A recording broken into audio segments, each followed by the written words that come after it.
Marc, chapitre 16. Lorsque le Shabbat fut passé, Marie de Magdala, Marie, mère de Jacques et Salomé, achetèrent des aromates afin d'aller embaumer Jésus. Le premier jour de la semaine, elles se rendirent au sépulcre de grand matin, comme le soleil venait de se lever. Elles disaient entre elles, « Mais qui nous roulera la pierre loin de l'entrée du sépulcre ?» Et, levant les yeux, elles aperçurent que la pierre, qui était très grande, avait été roulée. Elles entrèrent dans le sépulcre, virent un jeune homme assis à droite vêtu d'une robe blanche, et elles furent épouvantées.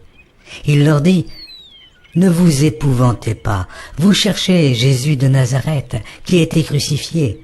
Il est ressuscité. Il n'est point ici. Voici le lieu où on l'avait mis. Mais allez dire à ses disciples et à Pierre qu'il vous précède en Galilée.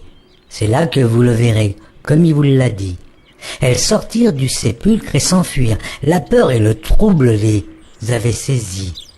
Et elles ne dirent rien à personne à cause de leur effroi. Jésus, étant ressuscité le matin du premier jour de la semaine, apparut d'abord à Marie de Magdala, de laquelle il avait chassé 7 démons. Elle alla emporter la nouvelle à ceux qui avaient été avec lui et qui s'affligeaient et pleuraient.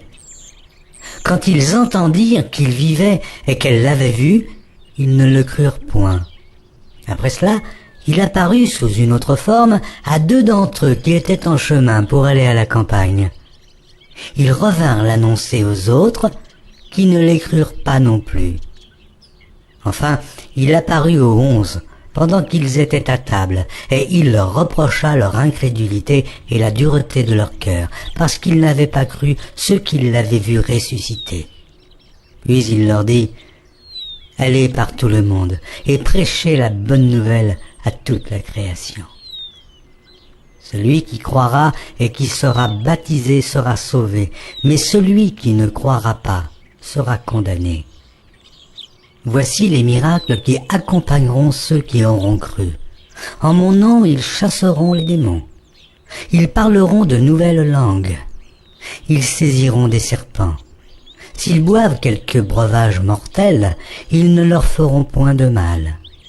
Ils imposeront les mains aux malades, et les malades seront guéris. » Le Seigneur, après leur avoir parlé, fut enlevé au ciel, et il s'assit à la droite de Dieu. Et ils s'en allèrent prêcher partout. Le Seigneur travaillait avec eux, et confirmait la parole par les miracles qui l'accompagnaient.